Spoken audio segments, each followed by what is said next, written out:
Here we have another room with a fair amount of art in it. This is a great meeting room, and if the meeting is a little bit boring, you can always look around and see some of the art. There's two pieces here I like to point out to people. These are the first two things that I bought.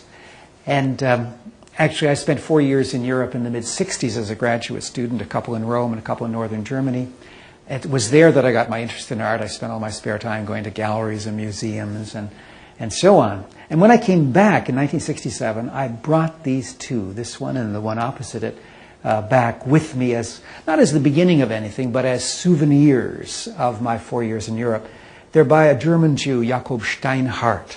He was active in Berlin in the 20s, and then in 1933 he left Germany after Hitler came to power, went to what was then called Palestine, and survived the war. These are woodcuts.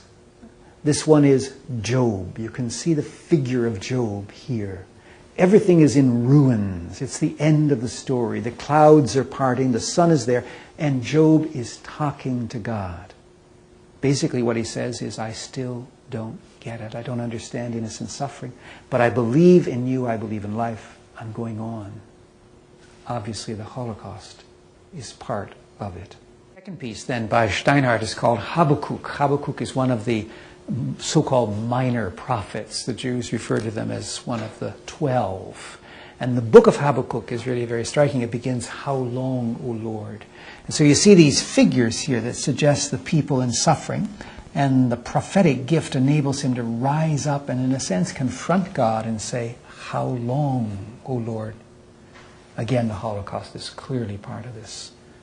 It's really very striking. These are they're woodcuts. They're very Germanic stylistically, coming out of the Expressionist period, and yet at the same time the content is very Jewish and very human in the broadest sense.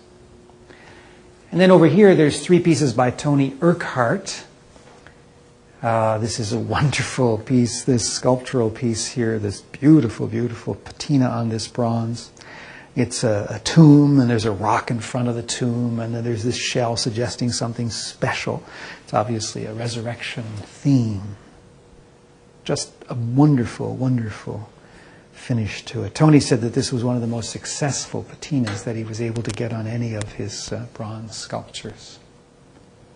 And this theme of the resurrection is also in this other wonderful piece here. I first met Tony around 1985, and he was showing at Beauchy Gallery, and he had a set of Stations of the Cross. There were 14 12 by 12 inch abstract. And then he had a kind of open tomb, and I said, oh, that was too obvious. I said, this is the resurrection.